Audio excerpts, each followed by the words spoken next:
العالمين والصلاة والسلام على أشرف الأنبياء والمرسلين وعلى آله وصحbihi wa rabbi shrah li sadri wa yassir li amri wahlul 'uqdatam min lisani yafqahu qawli. Jadi kita nak sambung balik sana ni masalah hang dah jadi 5 minit je boleh rekod lah. Kita sambung balik tentang perkataan Ibn Hajar dalam Nukhbatul Fikar dah. Abdullah bin Husain Khatir berkata dah.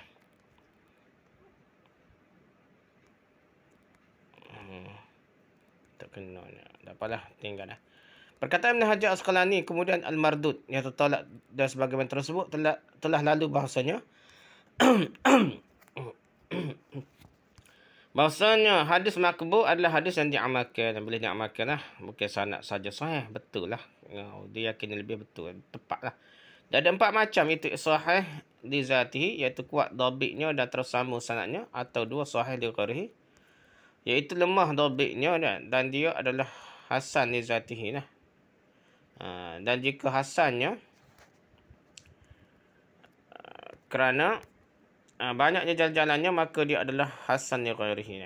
Hasan dia dhaif pada zatnya tapi hasan li ghairihi. Perkataan Ibn Hajar Asqalani dan penyebab tertolaknya iaitu penyebab yang menyebabkan konsekuensi dari hadis mardud, kesan daripada hadis mardud, iaitu haram untuk diamalkan. Kalau hadis tertolak ni haram diamalkan walaupun tak palsu lagi. Hasyiah Luqat Ad-Durrah halaman 71. Di sini jelaslah bahawa Habib Munzir telah keliru tak kala menyebutkan bahawa di antara nama-nama hadis palsu adalah hadis mardud. Salah lah. Hadis mardud ni bukan hadis palsu. Hadis yang kadang-kadang sanad ya sahih pun tak, matan ya tak boleh pakai, dia panggil palsu. Bukan palsu, palsu mardud. Dia dhaif ataupun kita mendaif ni bukan palsu. Hadis munkar pula iaitu periwayatan perawi yang dhaif yang menyisi periwayatan para perawi yang siqah. Adapun hadis syaz adalah periwayatan perawi yang siqah yang menyisi periwayatan perawi yang lebih siqah daripadanya, darinya lah. Jadi syaz munkar ni yang hadis sahih, perawi hadis sahih bertentangan lafaz hadis tu, apa matan hadis tu, isi kandungan hadis tu bertentangan dengan perawi dhaif. Jadi perawi dhaif, hadis riwayat diriwayatkan oleh perawi dhaif tu jadi munkar. Bertentangan dah. Kalau syaz pula hadis yang perawi sahih dah siqah dah. Tapi mungkin manusia ada tersilap dah. Jadi dia anak-anak murid lain tak sebut macam dia dah, ataupun perawi yang lebih siqah tak sebut macam dia. Ada bercanggah. Jadi kena tolak. Hadis yang perawi siqah tu dipanggil syaz dah. Syaz. Ada dhaif lah, mardud dah tertolak dah.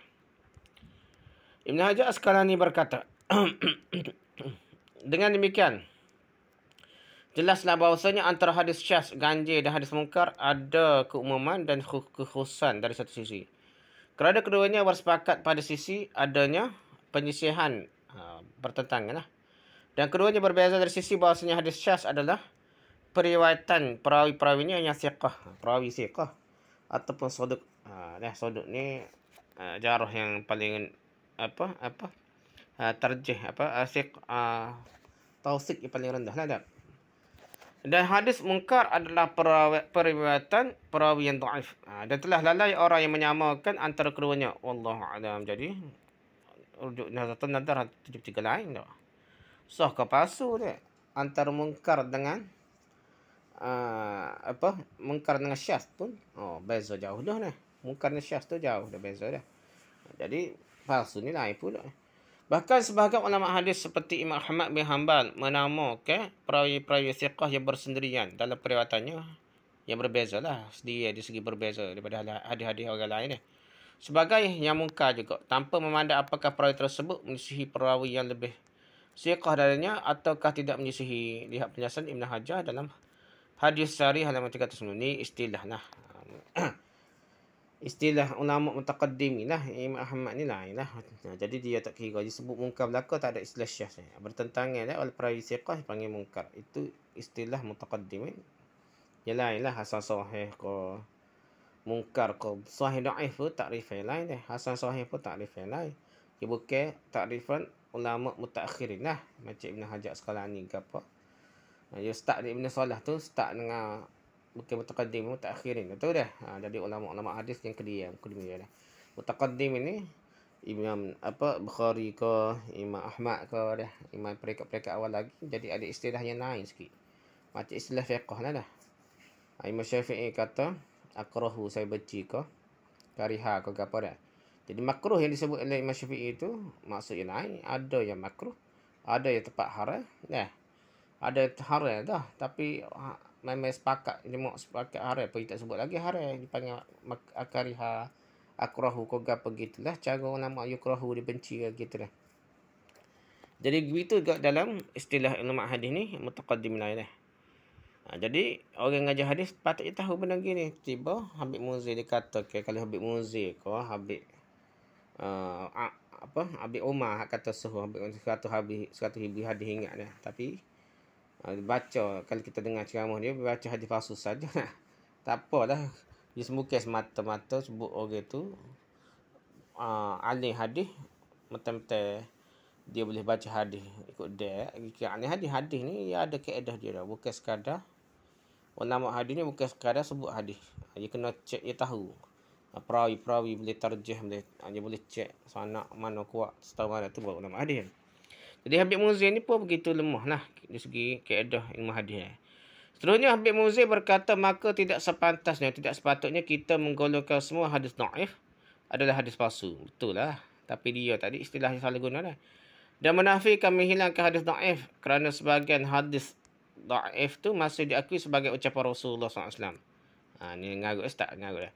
Dan tak satu pun muhadis pun yang berani menafikan keseluruhannya kerana menuduh seluruh hadis dhaif sebagai hadis yang palsu berarti mendustakan ucapan Rasulullah SAW, hukumnya kufur. Tak ngarut dah. Tuduh seluruh hadis dhaif sebagai hadis yang palsu berarti mendustakan ucapan Rasulullah SAW. Dia kata gitu pula dah. Hukum kufur dah. Tak apalah. Kita bahas. Rasulullah SAW bersabda, barang siapa yang sengaja berdusta dengan ucapanku, maka hendaknya ia bersiap-siap mengambil tempatnya neraka. Sahih Bukhari, hadis nombor 110. Orang nak cerita hadis ni, man kadzaba alayya muta'ammidan falyatabawa maq'adahu minan nar. Ni hadis mutawatir ni cerita pasal orang reka hadis palsu dah. Tapi puan ni kakak ada setengah-setengah ustaz pondok ni. Kalau kita tolak hadis palsu pun, dia pakai hadis ni. Dia anggap doa ni. Hadis tu ulama hadis besar mana perkata palsu. Dia kerja kata hadis dhaif saja boleh terima dia. Lepas tu dia kata siapa je tolak hadis ni, baca hadis ni, man kadzaba alayya muta'ammidan pula dah. Fala tabaq maq'ah ni benar. Siapa yang tolak hadis, dia kata dhaif lah, maka dia tolak hadis. Tapi masuk neraka dah. Walaupun dia baca dah hadis palsu dah dah. Tu masalah puan ni dah. Okey, sabda beliau SAW, sungguh dusta atasku tidaklah sama dengan berdusta atas nama seseorang. Barang siapa yang sengaja berdusta atas namaku, maka ia bersiap-siaplah mengambil tempat neraka. Sahih Bukhari, hadis nombor 1229. Jadi kita dah faham, ulama hadis lah kita tak ada bincang kata tolak hadis dhaif ke apa, jadi bincang berdusta atas nama Nabi, betul-betul bohong atas nama Nabi. Nabi tak kata, kita kata waktu hak Nabi. Kalau ulama-ulama hadis duk syarah, tiba golongan sufi ni dia, dia buat terbalik dah. Dia ceritanya orang tolak hadis tu palsu dah. Kita kata palsu, dia kata dhaif, walaupun matan hadis tu pelik benar dah. Nama bukan boleh merosakkan akidah nah. Hadis Nur Muhammad ke apa dah. Dia kata dhaif. Dia koyak dhaif lah. Dia kata pak sahih ada payah sikit. Memang ngarut sungguh hadis tu sanad tak tahu mana dia kata dhaif. Tapi siapa tolak hadis dhaif pula dia kata kafir pula dah. Dia kata masuk neraka baca hadis ni lah. Cubalah anda bayangkan ini. Habib Muzir kata lagi, mereka yang melarang beramal dengan seluruh hadis dhaif berarti mereka melarang sebagai sebahagian ucapan atau sunnah Rasulullah SAW dan mendustakan ucapan Rasulullah SAW. Dia baca hadis tu, dia gomong atas orang ulama hadis. Ulama yang pergi pada sunnah yang sahih dan sunnah dan menentang bid'ah ni, dia kata gitu pula dah. Terbalik pula dah. Kesanggahan, sungguh tidak ada seorang pun yang mengerti sedikit saja ilmu hadis lantas mengatakan bahawa semua hadis dhaif adalah hadis palsu dia. Tak ada. Siapa dia? Itu dia Wahabi kata kita tak ada. Wahabi setama mana pun tak. Semua hadis dhaif kata hadis palsu tak ada. Bahkan banyak ahli hadis yang menyatakan bahawa hadis palsu tidak boleh dimasukkan dalam klasifikasi hadis dhaif kerana hadis palsu bukanlah hadis sebenarnya dah. Tetapi yang menjadi permasalahan adalah pernyataan Habib Muzir. Pernyataan ni kita kritik dia. Dia kata apa? Mereka yang melarang beramal dengan seluruh hadis dhaif berarti mereka melarang sebahagian ucapan atau sunnah Rasulullah SAW. Yang ada dhaif itu sunnah Nabi dah. Hadis sahih pun belum tentu jadi sunnah. Sunnah ni belum tamak dah. Dan mendustakan ucapan Rasulullah SAW. Ni kata, ni poin ni dah. Siapa tolak ada dhaif, tak pakah ada dhaif, untuk dustakan Nabi pula. Kan gitu. Padahal Habib Munzir telah menjelaskan sebelumnya bahawa mendustakan ucapan Rasulullah SAW merupakan kekufuran pula dah nah. Apakah Habib Munzir tidak tahu bahawasanya banyak para ulama yang menyatakan tidak boleh mengamalkan hadis dhaif secara mutlak? Dah. Ulama-ulama dalam kitab-kitab banyak sebut. Walaupun takrif dhaif tu macam mana tahulah, tapi dhaif ni ulama tolak, tak boleh amal dah. Tak boleh amal tu ramai dah. Ada setengah tu sebagai penyokong tu sebenarnya tidak beramal dah. Banyak hadis-hadis ulama buat penyokong ni, tapi bukan beramal, dia beramal dengan hadis sahih dah sebagai sokongnya je. Tak boleh amal ni benda hak tak ada sokongan lain dah. Tiba-tiba mari hadis tu tambah-tambah melibatkan amalan dan akidah dah. Di antara para ulama yang tak amal hadis dhaif. Contohnya pertama Yahya bin Ma'in. Ibn Sayyid Nas menjelaskan dalam bukunya Uyunul Asar bahawasanya sebagai ulama seperti Imam Ahmad memberi rukhsah keringanan untuk meriwayatkan hadis-hadis dhaif tentang sejarah, tentang nasab keturunan, tentang keadaan negeri Arab lah, kondisi Arab dan lain-lainnya tidak berkaitan dengan hukum-hukum halal dan haram. Lalu beliau menyebutkan bahawasanya di antara para ulama yang tidak memberi keringanan sama sekali adalah Yahya bin Ma'in. Jadi Imam Ahmad kata Yahya bin Ma'in ni. Ada Ibn Sayyidinah kata dah. Ibn Sayyidinah berkata lagi dah. Kata apa?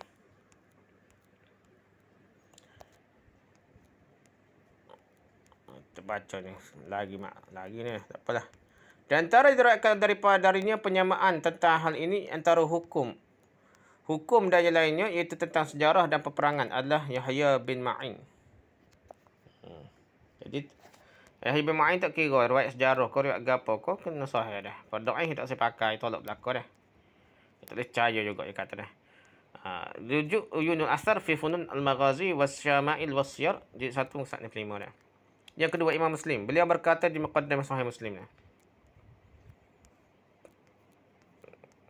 Dia lagi tak secara Arab tu dah. Kemudian daripada itu, semoga Allah merahmatimu. Maka kalau bukan kerana yang kami lihat dari buruknya sikap banyak orang yang menyatakan dari dirinya sebagai muhadis pada perkara yang mengharuskan mereka untuk membuang hadis-hadis dhaif dari riwayat mungkar dan membiarkan mereka untuk mencukupkan diri dengan hadis-hadis yang sahih yang masyhur yang telah diriwayatkan oleh orang-orang yang siqat yang dikenal dengan kejujuran dan amanah. Rujuk Sahih Muslim pada muqaddimah Sahih Muslim. Jadi yang Muslim ni ada muqaddimah yang kata gitu dah. Dia kata dia tolak tak sepakat gitulah. Lebih kurangnya dah. Tapi itulah secara umum dah. Jadi secara umum tu tetap bermaksud boleh tidak pakai hadis dhaif dan tidak berhujah dengan hadis dhaif. Memang tak boleh lah asal gitu dah. Untuk gapo-gapo tu suku kira lah penjelasan ni, tapi tolak dah nah. Tak ada mar'aman hadis dhaif, bukan maksudnya berdustakan Nabi. Takkanlah Imam Muslim ni kafir dah sebab mendustakan hadis dhaif dah, mendustakan Nabi maksud Ibn Habib Umar ni kita usah pakai hadis dhaif. Imam Muslim juga berkata, Imam Muslim berkata apa? Ketahuilah semoga Allah memberi taufik kepadamu sesungguhnya yang wajib bagi setiap orang yang mampu membezakan antara riwayat-riwayat sahih dengan riwayat yang lemah, juga membezakan antara para siqah. Para siqah lah yang menukil riwayat-riwayat dengan orang yang tertuduh yang tidak siqah, agar tidak meriwayatkan kecuali dari riwayat yang ia tahu sahihnya jalan-jalan sanadnya dan kesiqahan kepercayaanlah pada para perawinya, dan agar ia menjauhi riwayat yang diriwayatkan oleh para perawi tertuduh dan para penentang dari kalangan ahli bid'ah. Sahih Muslim satu muka 6 pada muqaddimah. Perawi ni ada perawi yang tertuduh atau kata perawi matruk. Perawi matruk pun tak siapa palsu lagi lah. Walaupun boleh jadi siapa nak jadi apa, perawi yang matruk yang dituduh pendusta, tapi tidak digazetkan diyakini pendusta lagi, dituduh pendusta oleh sebahagian pengkritik hadis. Tapi tidak semua pengkritik hadis kata dia ni pendusta, maka dipanggil matruk dah. Hadis matruk ni tak sampai palsu lagi ni. Walaupun dhaif jidil lah paling kurang pun dah. Tak sampai palsu lagi kecuali ada sokongan lain lah. Lafaz mata ni pelik sangat. Dia jadi palsu lah. Tapi asas-asalnya matruk ni tak sampai ada palsu lagi. Itu pun ia dhaif jidil, dia tetap juga boleh tertolak jugalah. Walaupun tak palsu lagi. Ibn Rajab Hambali lah berkata dia. Dia katakan bahawa zahir dari apa yang disebutkan oleh Imam Muslim dalam muqaddimah kitab Sahih Muslim mengkonsekuensikan, maksudnya menatijahkan lah. Mentatijahkan bahawasanya tidaklah diriwayatkan hadis-hadis tentang targhib wa tarhib, tentang fadail amal, kecuali dari perawi yang diriwayatkan dari mereka ahkam juga, tentang halal dan haram juga. Syarah Ilal At-Tirmizi jilid 1 muka 4. Jadi tak sepakat hadis yang perawi yang dhaif, nak perawi yang serupa dengan hadis sahih juga dah. Ketiga Abu Zur'ah Ar-Razi, keempat Abu Hatim Ar-Razi, kelima Ibn Abi Hatim dah. Serupa belaka ni dia terima hadis sahih saja dah. Aku mendengar ayahku iaitu Abu Hatim Ar-Razi ni. Jadi anak kepada Abu Hatim Ar-Razi ni, Ibn Abi Hatim Ar-Razi ni ayah dia Abu Hatim Ar-Razi dan Abu Zur'ah. Mereka berdua berkata hadis-hadis mursal tidak jadikan hujah dan tidaklah tegak hujah kecuali dengan sanad-sanad yang sahih yang muttasil yang bersambung dah. Demikian pula pendapatku. Jadi ada tak sahih juga lah Ibn Abi Hatim Ar-Razi. Abu Hatim Ar-Razi pun ulama jarh ta'dil yang hebat ni pun tetap mengatakan terima yang sahih saja dia. Rujuk Al-Marasil di Ibn Abi Hatim halaman 7. Keenam, Ibn Hibban pun dia berkata dia. Ibn Hibban kata apa? Dan seorang perawi jika tidak ada seorang perawi yang siqah yang meriwayatkan darinya, maka ia adalah majhul, tak dikenal dah. Untuk guru ni tak ambil ilmu dari dia, tak ambil hadis dia dah. Jadi dia ni tiba-tiba ada hadis dia, jadi orang tak kenal. Tidak boleh berhujah dengannya kerana riwayat perawi yang dhaif tidak mengeluarkan seorang yang tidak adil dari barisan para perawi majhul kepada barisan perawi yang adil. Seakan-akan apa yang diriwayatkan oleh perawi dhaif dengan apa yang tidak diriwayatkannya, hukumnya sama saja. Jadi tak ada majruhin. Satu musyad kata betul. Jadi dia kata tak boleh buat sama lah. Perawi yang majhul, yang dhaif, majhul tak kenal ni, buat sama dengan hadis siqah tak boleh. Dia kena dhaif dulu, tolak dulu dah. Dan difahami dari perkataan Ibn Hibban ini bahawasanya beliau menganggap periwayatan perawi yang dhaif sama hukumnya seperti tidak ada juga, sehingga tidak boleh dijadikan hujah. Wallahu a'lam. Lebih kurang gitulah. Ketujuh, Abu Sulaiman Al-Khattabi, wafat tahun 388 Hijrah. Beliau rahimahullah telah mencela para fuqaha. Imam Khattabi ni, Abu Sulaiman Al-Khattabi kata cela fuqaha, yakni al-fiqh, yang tidak membezakan antara hadis sahih dengan hadis dhaif. Beliau berkata dia kata apa dah? Adapun tingkatan yang lain, mereka adalah para ahli fiqh.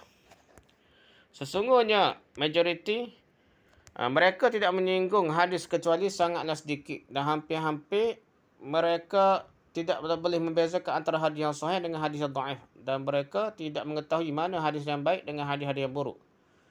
Dan mereka tidak peduli untuk berhujah dengan hadis dhaif yang sampai kepada mereka untuk mengalahkan musuh mereka jika hadis dhaif tersebut sesuai dengan mazhab yang mereka anut dan sesuai dengan pendapat-pendapat yang mereka yakini. Pakai juga tak kira dah hadis dhaif dah.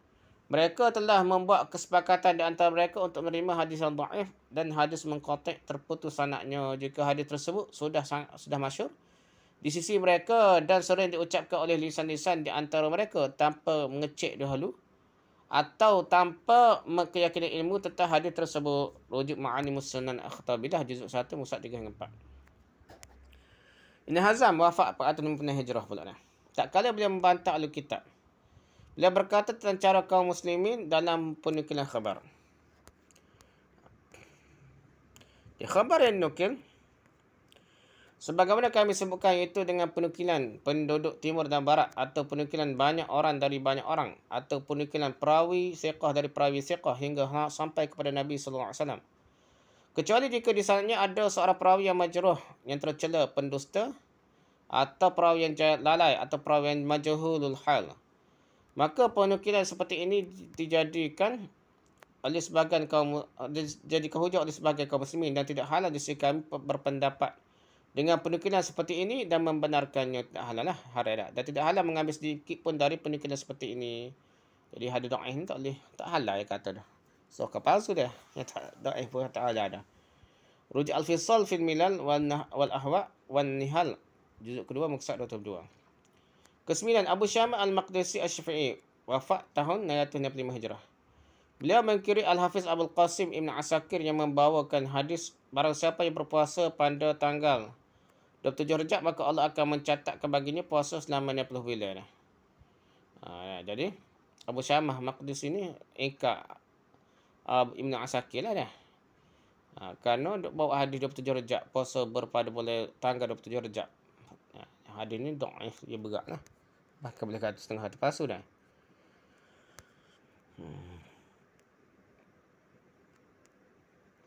Okay, aku sangat berharap kalau Al-Hafiz, yakni Ibn Asakir, tidak mengatakan demikian. Kerana pada perkataannya tersebut terdapat penetapan hadis-hadis yang munkar. Hadis ni dhaif yang bertentangan dengan hadis sahih.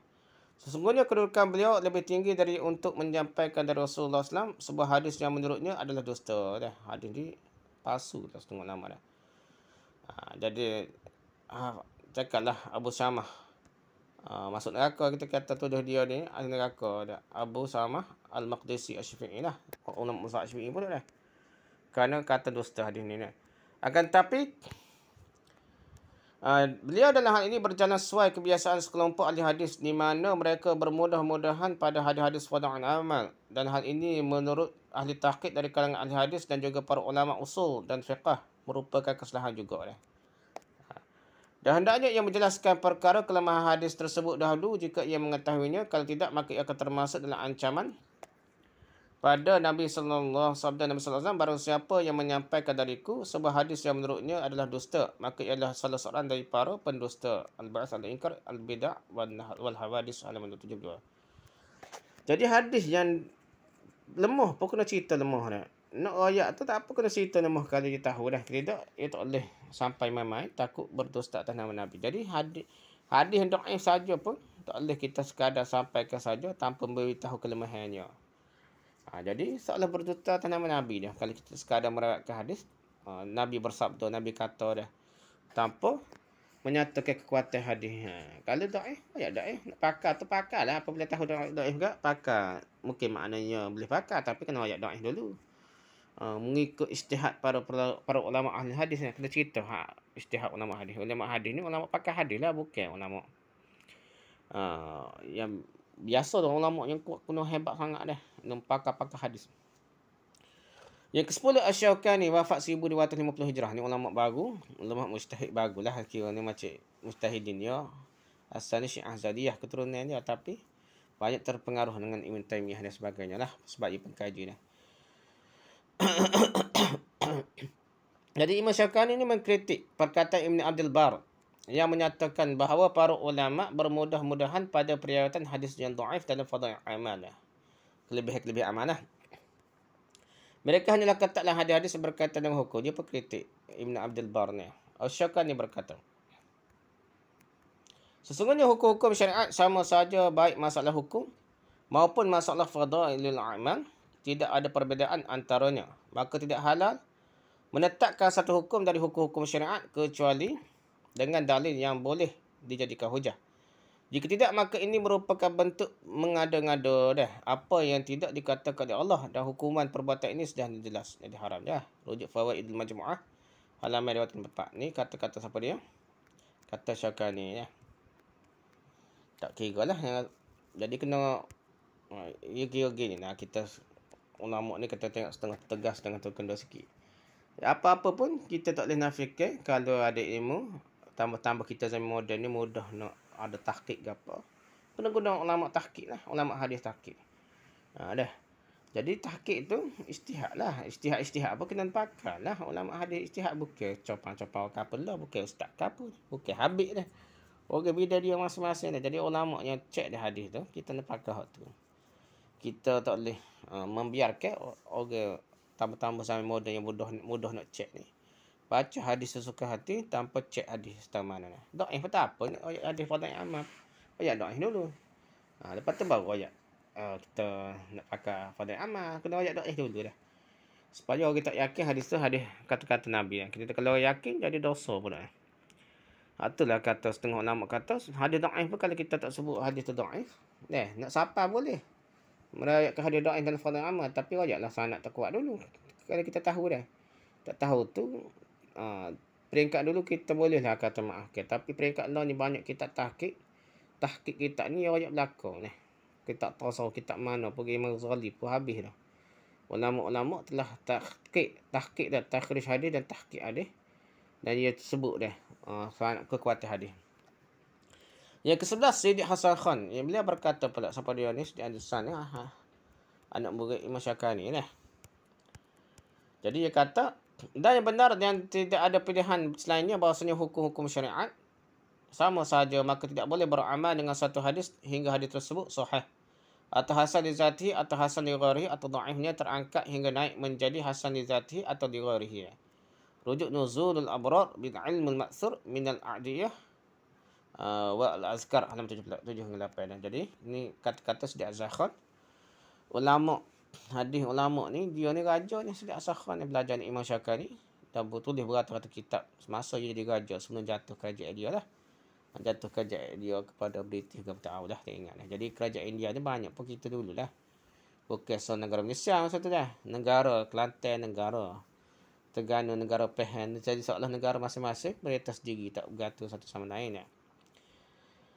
Okey, apakah para ulama ini menurut Habib Muzi telah mendustakan hadis-hadis Nabi sallallahu alaihi wasallam? Nah.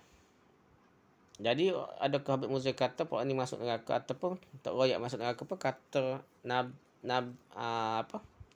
kata sebut mereka ni mendustakan hadis Nabi. Istilah mendustakan hadis Nabi tu ulama tersebut hak bukan main hebat tu bolehkah kita kata dia mendustakan Nabi tolak hadis dhaif ni? Gitu dah. Lantas apakah selanjutnya mereka dihukum kafir oleh Habib Muzi dah? Kalau kita tengok ayat tu seolah-olah kalau kapul lah dia tak kira dah. Berhati-hati menghukumnya kira pakai ya lah dah. Jadi pahkah ulama besar setara tu jadi kafir dah. Saya sampai bingung menghadapi vonis-vonis nekat dan hukum inilah jatuh hukum yang sangat nekat.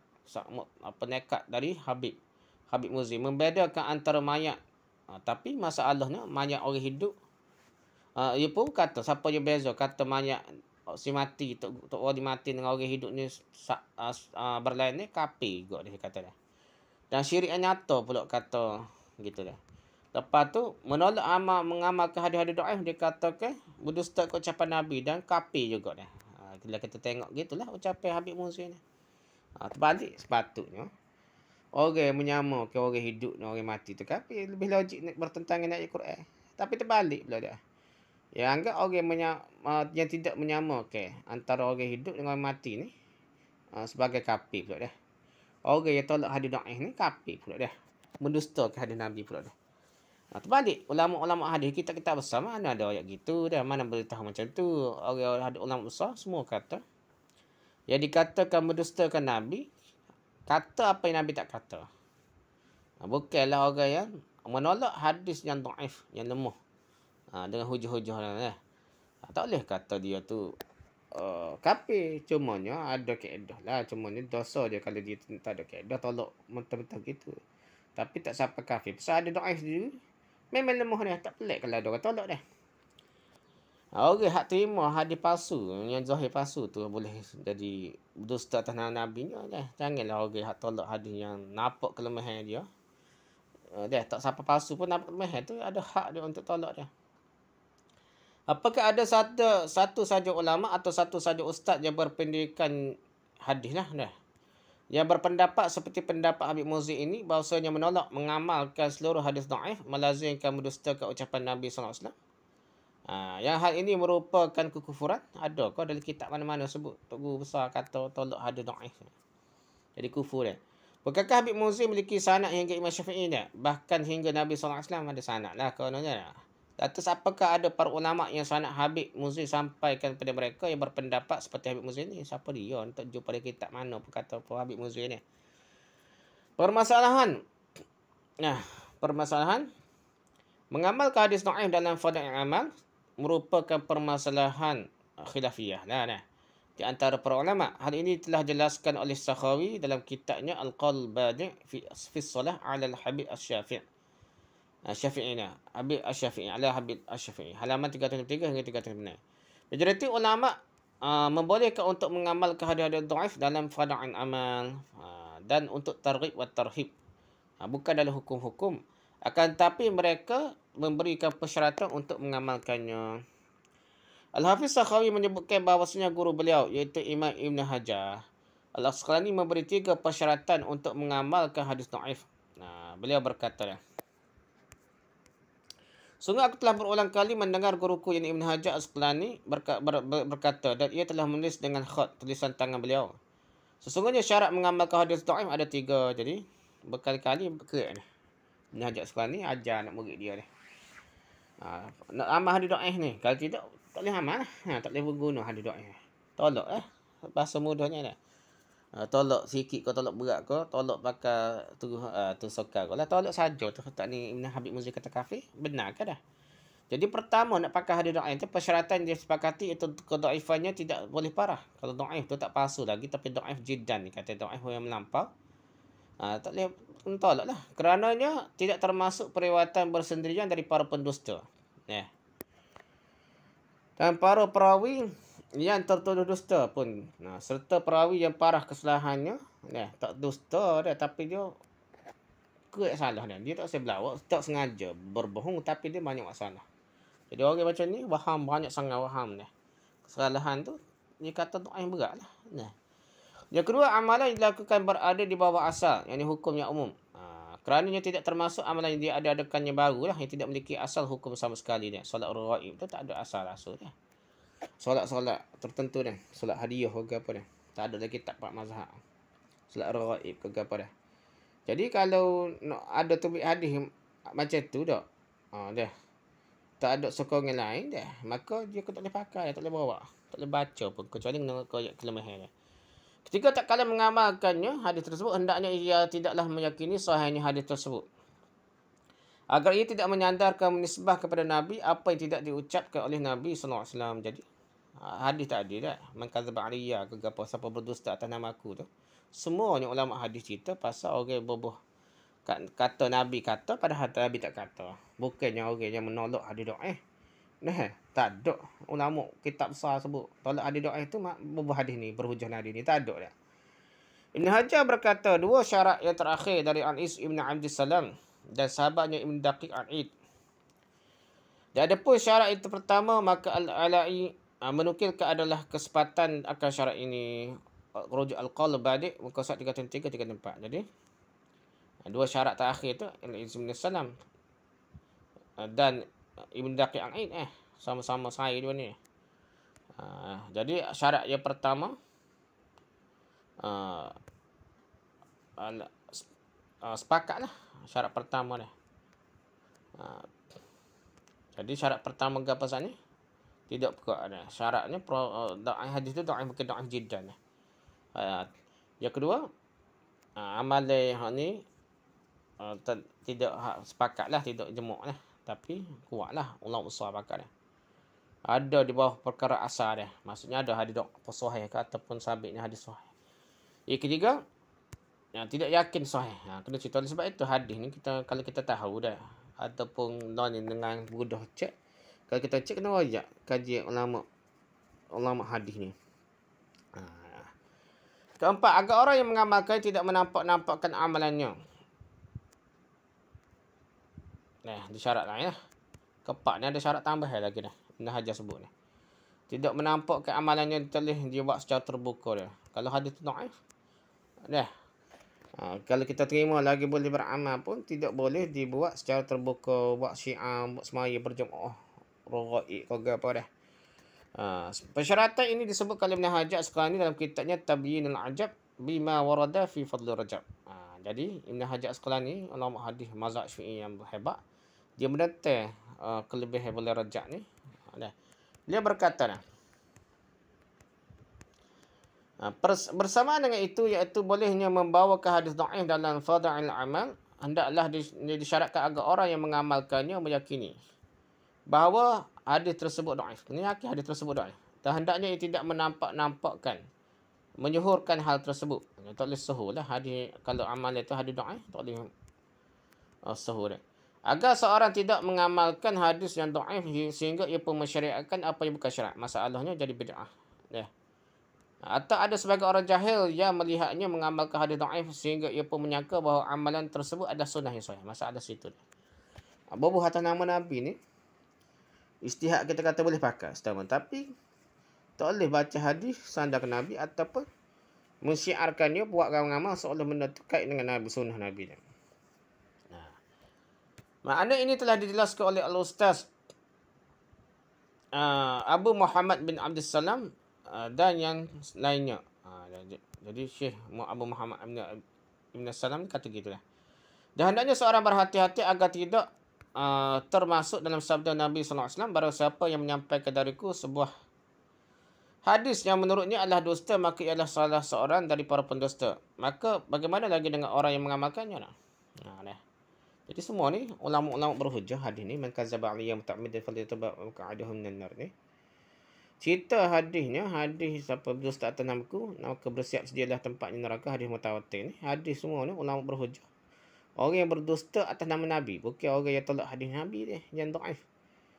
Tak ada sahabat pun ulama berhujah dengan hadis ni untuk cerita siapa yang tolak hadis dhaif. Tak seamal hadis dhaif, tolak hadis dhaif, pakai sahih saja, maka dia kafir ke, dia tolak hadis Nabi ke, masuk neraka ke, tak ada. Jadi semuanya takut dah. Takut berdusta atas Nabi, takut orang kata tu agama, padahal bukan agama dah. Tabnil Ajah halaman 111 12 . Maka apakah Habib Muzir dan demikian juga para pengikutnya tak kala mengamalkan dan menyampaikan hadis-hadis dhaif sudah menelaah dan mengamalkan persyaratan yang dipasang oleh Ibn Hajar Asqalani di atas. Dia nak amal hadis dhaif, dia ikut ke ulama hadis kata ni. Tu terbit hadis kopi. Habib lah, saya Habib suhu hadis kopi ni. Hadis kopi ni pasalnya zaman Nabi, sediakan kopi ni zaman Nabi, zaman sahabat. Berapa ratus tahun lepas tu tak jumpa kopi tak wujud zaman Nabi pun dah. Macam mana hadis kopi ni timbul dah. Tapi Habib sebar dah. Bahkan dari penjelasan Ibn Hajar pada persyaratan yang keempat dalam kitabnya Tabyinul Ajab. Nampak bahawa beliau condong pada pendapat untuk tidak mengamalkan hadis dhaif sama sekali, baik dalam masalah hukum maupun masalah fardhu amal. Kerana kedua-duanya merupakan syariat dan syariat tidaklah dibangun di atas hadis dhaif. Apapun macamnya terima itulah. Tak boleh faham amal hadis dhaif, tapi di segi praktikalnya ada juga masalah hadis dhaif. Tapi sekurang-kurang ni cerita kekuatan hadis ni. Riwayat perawi ni kuat setahun ke apa dah tu ulamanya berilmu dah. Bukan sekadar sebut hadis tak tahu hadis tu kuat tak kuat dah. Pakai sebut dah. Pakai tulis dah. Ketiga, Habib Muzir berkata, kerana menuduh seluruh hadis dhaif sebagai hadis yang palsu berarti mendustakan ucapan Rasulullah SAW dan hukumnya kufur dah. Kata tadi lain hak ni kata siapa kata hadis dhaif sebagai hadis palsu, siapa yang kata dah mendustakan Rasul dan kufur, tak dia ayat tolak hadis kufur dah. Tak apalah, Rasulullah SAW bersabda, barang siapa yang sengaja berdusta dengan ucapanku, maka hendaknya ia bersiap-siap mengambil tempatnya neraka. Sahih Bukhari hadis nombor 110. Sabda Nabi SAW pula, sungguh dusta atasku tidaklah sama dengan dusta atas nama seseorang. Barang siapa yang sengaja berdusta atas namaku, maka ia bersiap sedia mengambil tempat neraka. Sahih Bukhari hadis nombor 1209. Sanggahan. Ibn Muzir membawakan dua hadis sebagai dalil bahawa mendustakan ucapan Rasulullah SAW merupakan kekufuran. Para pembaca beriman, ini merupakan pendalilan yang tidak pada tempatnya, bahkan pemutar balikkan fakta. Hal ini jelas dari dua sisi. Pertama, hadis ini digunakan oleh para ulama untuk menjelaskan bahayanya orang yang memalsukan hadis. Tak ada orang ulama berbuh hadis ni dalam berhujah tak boleh tolak hadis dhaif. Tak ada. Atau tolak hadis palsu atau tolak hadis dhaif. Tak ada ulama berhujah. Dan menyandarkannya pada Nabi SAW. Itu saja yang dihujahkan oleh para ulama. Jadi ulama faham macam tu. Macam mana setengah-setengah Habib ni ataupun setengah-setengah pondok je faham balik kuih dah. Dalam sebuah riwayat yang lain dengan lafaz man yaqul aliyya ma lam aqul faltabawa maq'adahu minan nar. Siapa yang mengatakan atas namaku apa yang tidak aku ucapkan, maka persiapkanlah tempatnya di neraka. Hadis Bukhari nombor 109. Hadis Bukhari ni kuat ni.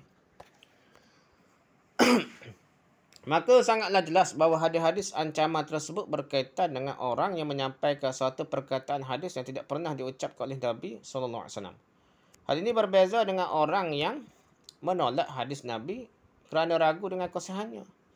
Menolak hadis berbeza dengan memalsukan hadisnya. Mukadzabah tu bukan tolak hadis, tapi berdusta atas nama Nabi dia. Reka hadisnya. Dan dua hadis di atas yang Habib sebutkan serta hadis yang saya sebutkan berkaitan dengan orang yang memasukkan hadis saja, bukan orang yang tolak hadis yang nampak palsu atau nampak dhaif ni.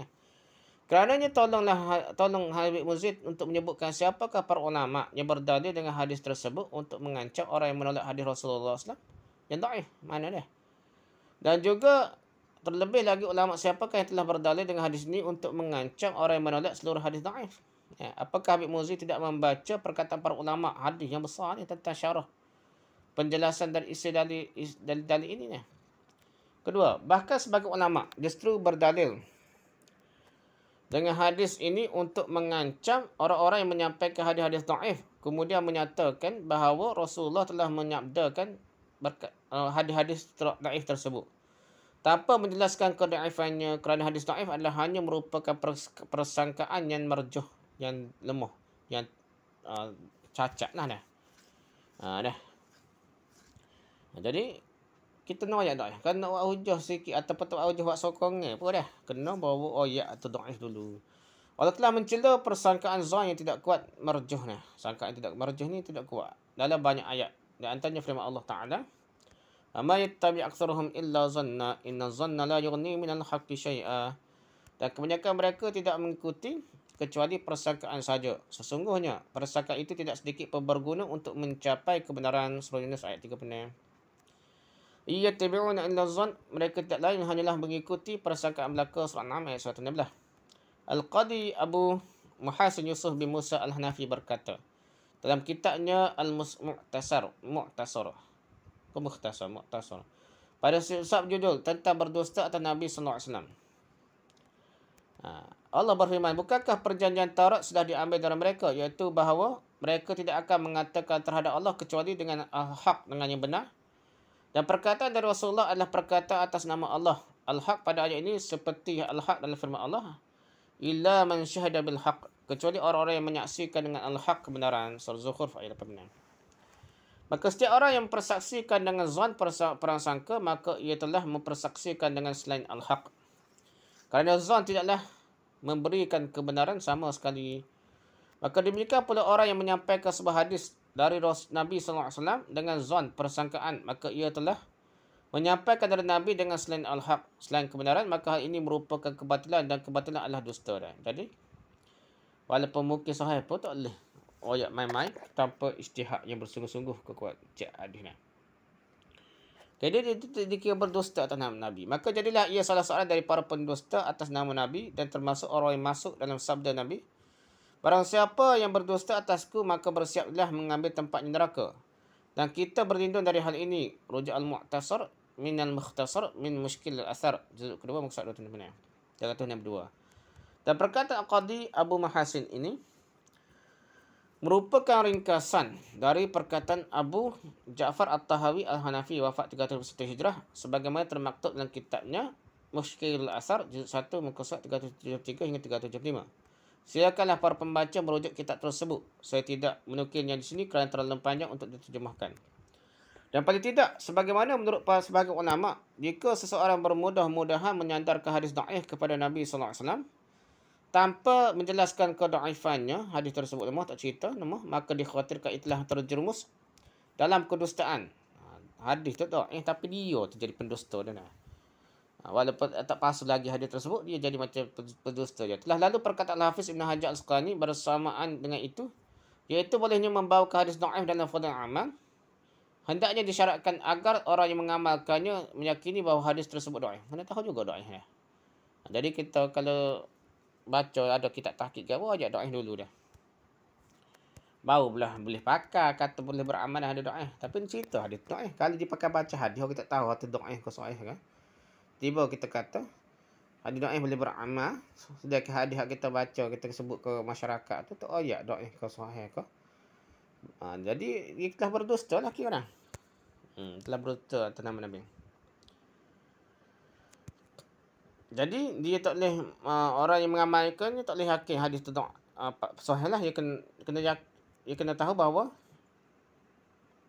dhaif lah. Agar orang yang mengamalkannya meyakini bahawa hadis tersebut, kena yakin hadis dhaif.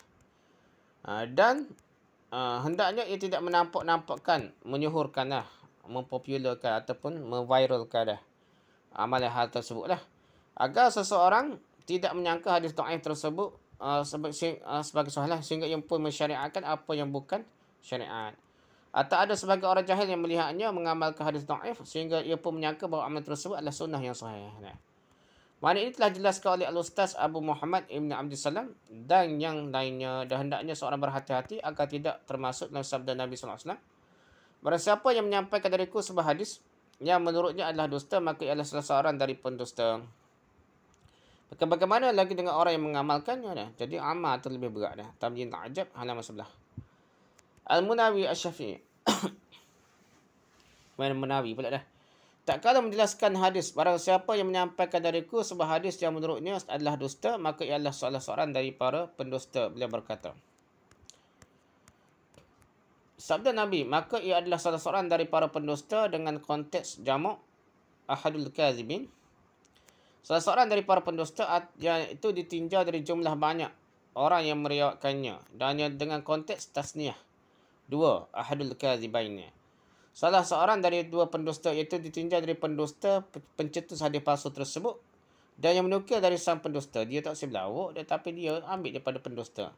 Yang lebih masyhur adalah dengan konteks jamak sebagaimana dalam kitab Al-Dibash. Jamak lebih kuat Maka tidak boleh bagi seorang yang meriwayatkan hadis untuk berkata Rasulullah bersabda kecuali jika ia mengetahui sahihnya hadis tersebut. Dan ia berkata pada hadis dhaif telah diriwayatkan. Ruwiya Imam Nawawi berkata nak hadis tak boleh Nabi qala Rasulullah kena kata ruwiya atau telah disampaikan kepada kami. Jika meriwayatkan hadis yang ia tahu atau ia persangkakan merupakan hadis palsu lantas ia tidak menjelaskan keadaannya, maka ia termasuk dalam barisan pendusta. Masalah utama tak royak hadis dhaif ke palsu ke dhaif jidal ke, kena royak dulu sahih ke apa hasan kena royak dulu baru boleh nak tamu, nak terima, nak bawa sokongan tu ikut dia tapi skor-skor ni kena tahu sebagai tak yakin hadis perkataan itu kata-kata Nabi kerana itulah membantu sang pemalsu hadis kalau dia uraikan belakang apa yang dia dengar dia tahu dia menolong membantu sang pemalsu hadis dalam menyebarkan kedustaannya, maka ia pun ikut menanggung dosa seperti seorang yang menolong orang yang zalim. Oleh kerananya sebahagian tabi'in takut untuk menyandarkan hadis pada Nabi SAW, akan tetapi ia menyandarkan hadis kepada sahabat dan berkata dusta atas nama sahabat lebih ringan. Jadi ada setengah tu ia kata sahabat berkata, ia takut nak sebut Nabi berkata walaupun sahabat tu kata Nabi sebenarnya, tapi dia sebut sahabat berkata, takut tersilap, terubah lafaznya. Imam Nawawi berkata, qala al-ulama al-muhaqqiqun man min ahli al-hadis wa ghairihim idza kana al-hadis dha'ifan la yuqalu fihi qala Rasulullah sallallahu alaihi wasallam aw fa'lun aw amrun aw nahyun aw hukmun wa ma ashbaha dhalika min sighal jazm.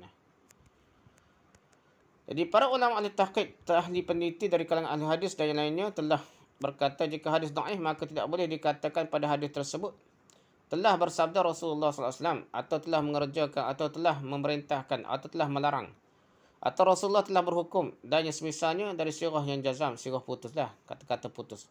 Rujuk Al-Majmu' Syarh Muhadzab juzuk 1 muka 104. Beliau juga berkata,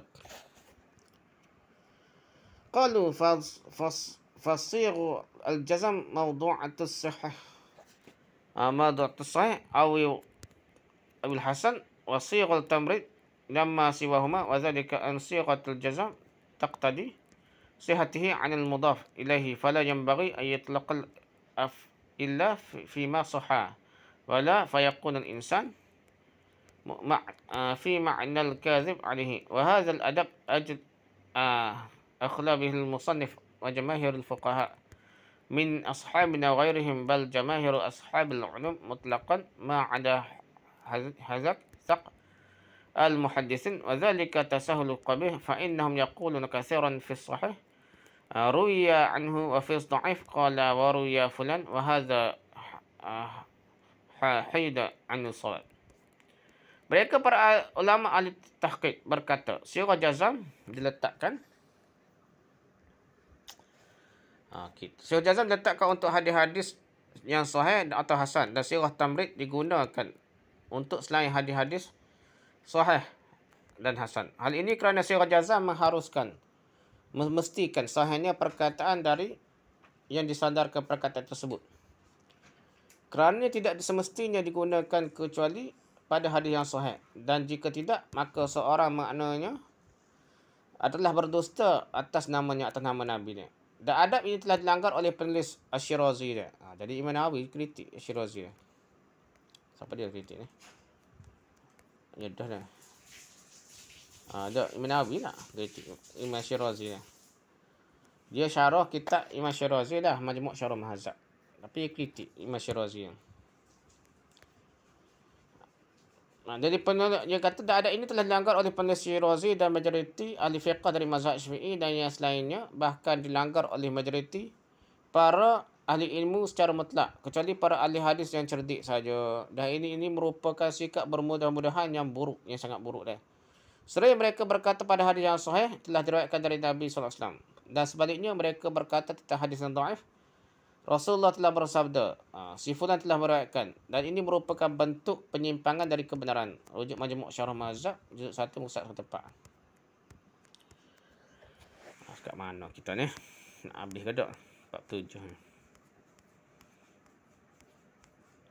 Dah, sudah dah. 47 nak habis dah. So, selesai.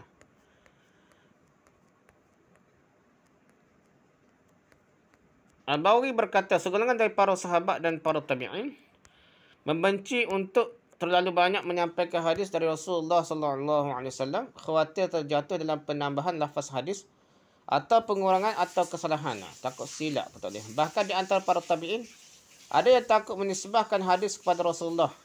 Lalu ia pun menisbahkannya kepada sahabat dan berkata, dusta atas nama seorang sahabat lebih ringan daripada berdusta atas nama Rasulullah sallallahu alaihi wasallam.